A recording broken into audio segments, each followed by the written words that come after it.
이명박 전 대통령이 오늘 오후 서울 동부구치소에 재수감됐습니다. 지난 2월 서울 고등법원에 구속집행 정지로 풀려난 이후 251일 만입니다. 예전과 마찬가지로 13제곱미터 크기 독거실에서 생활하게 될 것으로 보입니다. 취재기자 연결합니다. 박서경 기자. 네, 서울 동부구치소입니다. 네, 이 전 대통령 1시간 전쯤 구치소에 도착한 거죠?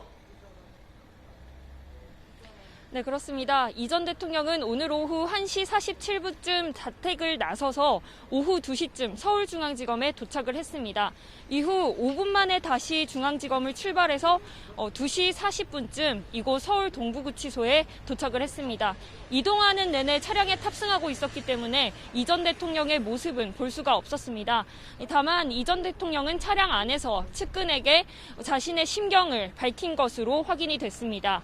나를 구속할 수는 있겠지만 진실을 가둘 수는 없을 거라는 말을 남긴 것으로 전해졌습니다. 이 전 대통령 자택 앞에선 이른 아침부터 유튜버들이 이 전 대통령의 사과를 촉구하는 항의 집회를 열었습니다. 한 유튜버는 이 전 대통령 자택 앞에 이명박 구속이라고 적힌 화환을 세우려다 경찰과 충돌하기도 했습니다. 이 전 대통령이 재수감된 이곳 동부구치소 입구에서도 불법 은닉재산 환수를 요구하는 시민들의 기자회견이 열리기도 했습니다. 이 전 대통령이 재수감되면 예전처럼 독방에서 생활하게 된다고요?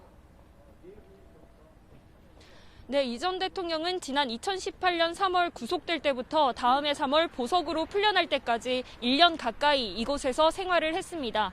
이번에도 마찬가지로 독방에 수용될 것으로 보이는데요. 형이 확정된 기결수와 그렇지 않은 미결수가 수감되는 곳이 다르기 때문에 방 위치는 바뀌게 됩니다. 하지만 크기만 보면 화장실까지 포함해서 13제곱미터, 4평 정도로 비슷할 것으로 보입니다. 방에는 일반 수용자와 같이 TV와 거울, 침구, 책상, 싱크대 등이 비치됩니다.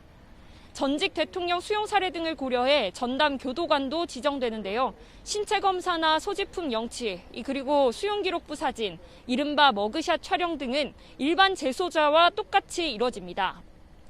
수감 뒤엔 경비 등급 분류 심사가 진행되는데요. 개방처우 S1부터 중경비처우 S4까지 등급을 정하고 그에 맞는 경비 등급의 교도소가 배정됩니다. 기결수 신분인 만큼 구치소가 아니라 기결수들이 생활하는 교도소로 옮겨지는 겁니다. 보통 2달에서 늦어도 3달 안에는 어느 시설로 가게 될지 결정됩니다. 다만 이 전 대통령이 건강 문제를 호소하고 있다는 게 변수입니다. 다른 수용시설에서 치료가 어렵다면 최서원 씨와 마찬가지로 일단은 동부구치소에서 치료를 받은 뒤 교도소로 옮겨질 수도 있습니다.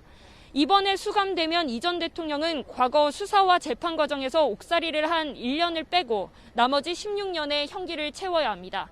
지금까지 서울 동부구치소에서 YTN 박서경입니다.